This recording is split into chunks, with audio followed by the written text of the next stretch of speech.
بسم اللہ الرحمن الرحیم۔ چنگیز خان کی اولاد میں تغلق تیمور نے جب ماوراء النہر کو تسخیر کرنے کے ارادے سے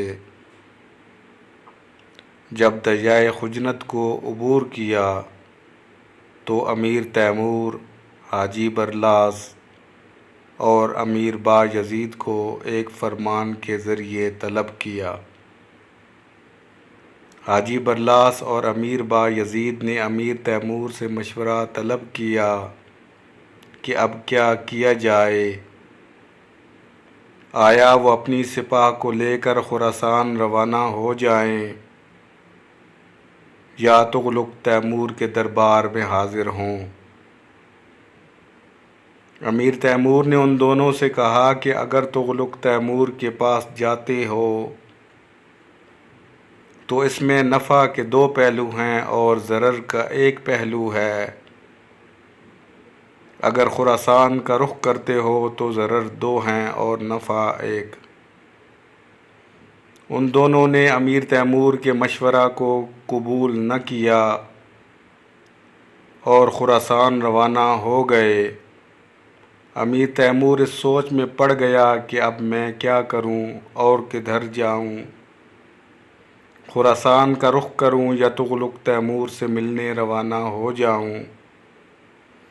آخر امیر تیمور نے اپنے پیر و مرشد کی طرف رجوع کیا اور ان سے دریافت کیا کہ مجھے کیا کرنا چاہیے۔ انہوں نے جواب میں تحریر فرمایا: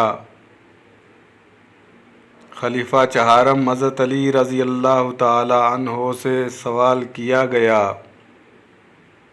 کہ جب آسمان کمان بن جائیں اور زمین کمان کا چلہ، حوادث تیر کی طرح برسنے لگیں اور انسان ان تیروں کا نشانہ ہو اور تیر انداز ہو اللہ تعالیٰ کی ذات مبارکہ، تو آدمی بھاگ کر کہاں جائے؟